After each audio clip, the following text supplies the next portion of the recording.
Next tonight, there's no doubt that the Clifton Suspension Bridge is one of Bristol's most famous and recognisable landmarks. Yeah, well, in our new series, Behind Closed Doors, we sent Ian Downs to explore a part of Brunel's iconic structure that lay undiscovered for years.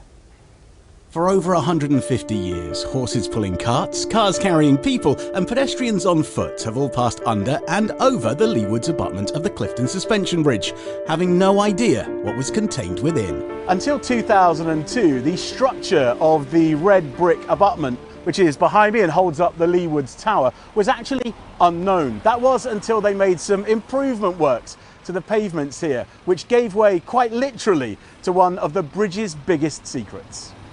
As the old slabs were removed, a shaft was discovered, leading to a network of 12 vaulted chambers, the largest of which was over 2 double-decker buses high. The big question on everybody's lips is, what were they for? Well, a lot of people think that these spaces were meant to be rooms and they should have had people coming in and out of them, but it's better to think of them as being the undersides of railway arches. The really important part is the top surface. That provides a platform for the tower to stand on.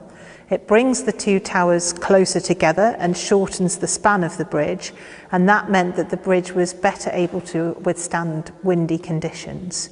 So a very, very important part of the planning process that made the bridge able to last for such a long period of time. In terms of the building of the structure, do we know much about that at all? We don't know an awful lot about how the vaults were constructed. This was a time really before photography. All of Brunel's plans and designs for this space were lost and have yet to be rediscovered.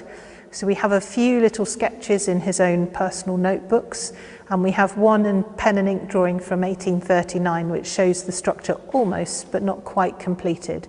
So understanding the interior layout, how it was constructed and in what order is something that we're still trying to get to the bottom of. Wow. Well, Laura, this is clearly an incredible space. What about their plans for the future, though? I mean, are we going to see a little coffee shop down here, perhaps? I'd love to mature cheese or wine in here. I have been asked about weddings and possibly sleepovers, and I can't say whether any of those things will be able to happen. But what I can tell you is in the autumn we'll be doing lamplight tours in here, so you'll be able to see it as the Victorians would have. Absolutely amazing. Well, thank you very much for having us here today. I best we better get on. Thanks very much. Thank you.